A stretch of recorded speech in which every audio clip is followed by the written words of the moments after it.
Hello, E-Free. Good to see you again. We have a couple of reasons, Jer and I do, for praising God today. The first is I got to hug my daughter after her being in my house for 14 days. She got out of quarantine this morning, so that was awesome.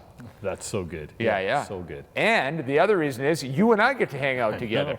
Right? Yeah. We're in the same room, living on the edge. Yeah. We haven't done this for probably a month because we're scared.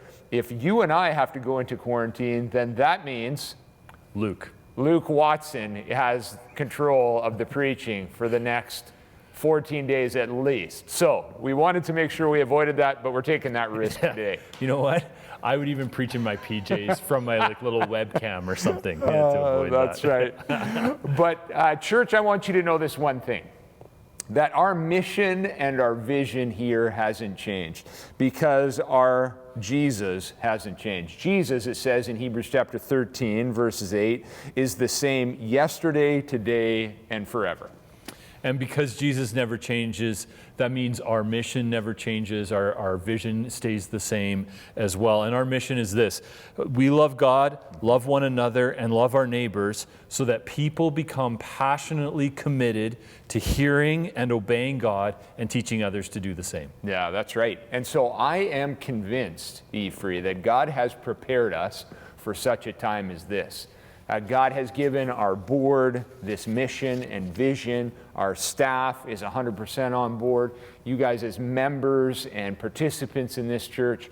And we are pursuing this mission with our heart, soul, mind, and strength. And we are excited about what God is going to do. I believe, E-Free, truly deep in my heart, that this could be the greatest hour of our church as we respond to this here. And as long as we continue to seek God's face and continue to seek what He has for us, we can do this. Now, I'm here today to talk to my friend Jeremy about an initiative that we're starting called Bridge Builders.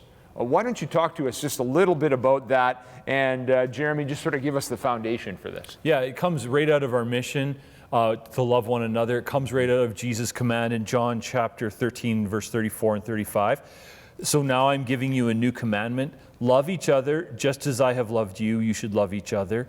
Your love for one another will prove to the world that you are my disciples. Mm-hmm. And so we want to love each other well during this time. And there's some extra challenges with that because we can't be physically close to one another, physically in the same room. So we have a little video that explains our Bridge Builders initiative, and we'll take a look at that now.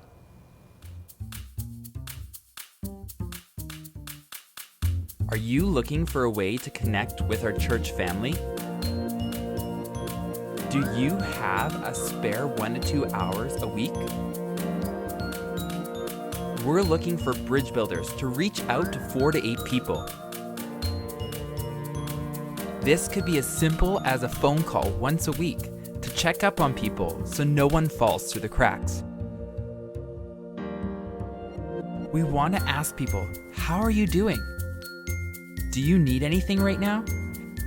Anything that I can help with? How can I be praying for you?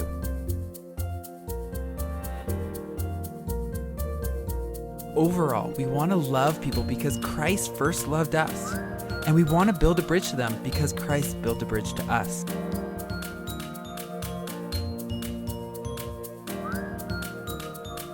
Would you consider becoming a bridge builder?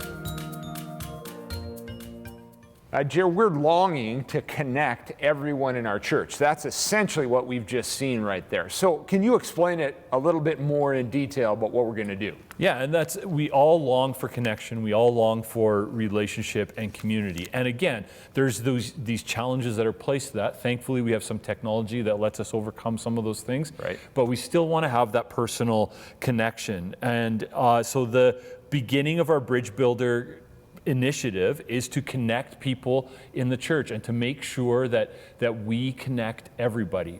Right. And I think when we were meeting in large group, we could kind of feel connected, even if we weren't really connected. If we asked, who do you know? I don't really know that many people. Yeah. This is exposing that. And so we want to make sure that we are connecting with everybody in the church. And we're going to do that by breaking it down into groups of 4 to 8 people and just building bridges of connection to those people through these bridge builders. empowering them to connect and empowering them to meet the needs that might exist within that group of 4 to 8 people. This is already being mobilized in our small group ministry. It's already being mobilized in our intercultural ministry, our young adults, but we want to continue to see it spread out and expand across the whole church. Yeah, and I'm really excited about this because this is the connection that we've been looking for, is to say, you know, how can we connect with each and every individual in our church and make sure that they're cared for, and also how do we help them to serve one another? So some of you are there thinking, I'm interested in this bridge builder thing, but Jer, what really are you asking me to do? Just break it down. Give me the job description. Yeah, so it's pretty, the basic foundation of the job description is we would give you 4 to 8 households to connect with, and you would spend probably at the top end about 2 hours a week connecting with them, 1 to 2 hours a week, and just finding out 2 basic things. How are you doing? Are there any needs that you have, anything we should be praying about, but how are you doing? And are there ways that you would like to serve? Mm-hmm. Can we connect you with others that have needs? So it's really simply those kind of 2 basic questions. Right on. And when we break it down to the level like this, it really does make it a little bit more simple. We just need quarterbacks who are going to come in behind this here. And so some people are saying, well, can you train me? Can you help me? Are we doing some training? Yeah, so really Ephesians 4 is kind of driving this whole thing for us, right? Excellent. That we equip the body to continue to grow, and it talks about how we grow up into Christ, and it's supported by the ligaments. And so we want to continue to support and equip everybody. So we will definitely do some training next week. If you're interested in that, just let me know. If you have any further questions, you can let me know via email or give me a phone call. So we'll do some training with that next week, and we'll continue to support you through this as well. Once you're trained, you're not just like kicked out of the nest and expected to make it on your own. So as needs come up in that group of 4 to 8 people, we want you first to think like, can I meet those needs? Can I like drive to the grocery store and pick up the groceries for that person? Excellent. Can I run and pick up the prescription? Mm-hmm. Can I pray for this person over the phone? If you can't, then we want to support you in helping to find some community resources to do that. And then if there's no community resources available, then how can we step in as a church? So we really want to do this relationally, build relationships. We want to support our leaders, so we'll do it through training and then through resourcing and equipping, walking with the bridge builders as they go through this. Excellent. And I know you and Mark have set aside a lot of resource to be able to help, not just in your time, but in our people and in our financial resource to be able to help in this way.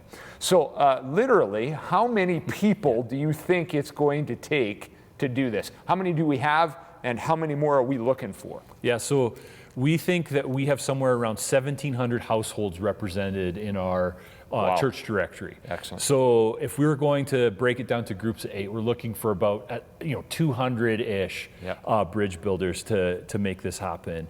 And so with our small group leaders and some of our staff that have stepped up and said we can do this, and our intercultural leaders and young adult leaders, I think we have somewhere around 90-ish, so about half of the people that we need. Okay. So we're looking for another 100-ish people to That's sign great. up.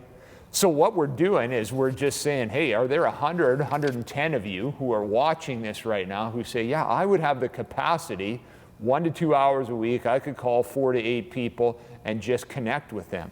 And this is excellent. So in this way, Jeremy, we have that sort of need, and we're just asking people to consider that. Yeah. Is there anything else that they need to know? Yeah, to sign up. Okay. You just need to get to our website. So it's right on the front page in the in section. It's organized up, in, and out. Or efreelethbridge.ca/serve will take you right to the page, and you're going to click on the Bridge Builder button. If you sign up and attend the training, that is not a commitment that you're 100% in. That's, hey, I'm exploring it. I want to see what this is all about. Look at the job description. We'll even practice a phone call. And then at the end of that, you can let us know if you're in or out.